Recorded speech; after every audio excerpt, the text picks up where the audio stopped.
దగ్గు నిమ్ము దగ్గుకు తేడా ట్రీట్మెంట్ గురించి తెలుసుకుందాము. ఈ దగ్గులో చాలా రకాలు ఉంటాయి. మామూలు దగ్గు, ఇన్ఫెక్టెడ్ దగ్గు, కొండ నాలుక దగ్గు, కోరింత దగ్గు, తర్వాత ఆస్తమాకు సంబంధించిన దగ్గు, అలా ఊపిరితిత్తులు ఏదైనా ఇన్ఫెక్షన్ అయినా వ్యాధి వచ్చినా దానికి సంబంధించిన దగ్గు.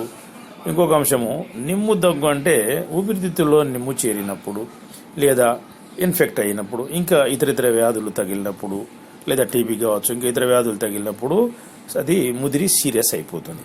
మామూలు దగ్గు ఏముందండి, కిట్టి మెడిసిన్ 1-2 డోసులు వేసుకుంటే పోతుంది. కొందరికి 2-3 రోజులు, ఇంకాస్త ముదిరితే వారం రోజులు, ఇంకాస్త ముదిరి ఉంటే ఒక 2 వారాల్లో పోతుంది. కానీ నిమ్ము దగ్గు అనేది అలా తగ్గదు. అలాగే ఆస్తమాకు సంబంధించిన దగ్గు కూడా, అలాగే హూఫింగ్ కాఫ్ అంటాముగా, కోరింత దగ్గు, అది కూడా అంత ఈజీగా తగ్గదు. ఒక కోర్సు వాడుకోవాలి. కొందరికి 2-3 వారాలు, ఇంకా బాగా ముదిరి సీరియస్ అయితే చాలా బిల్ అయిపోతుంది, సీరియస్ కూడా అయిపోతుంది, అంటే ప్రాణాపాయం అని కూడా చెప్పవచ్చును. అందుకనే జబ్బుల్ని ముదిరించుకోవద్దు. మన ఎలక్ట్రోమియోపతి అండి ఆల్ట్ సిస్టంలో తప్పక పర్మనెంట్గా క్యూర్ అయిపోతుంది. కొందరికి 1 వారం, కొందరికి 2-3 వారాలు.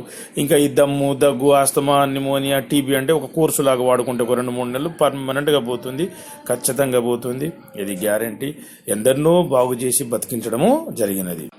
ఈ వ్యాధులు కోల్డ్ ఫ్లూ లాగా ఇతరులకు అంటుకుంటాయి. కాస్త డిస్టెన్స్ మెయింటైన్ చేయాలి, జాగ్రత్తగా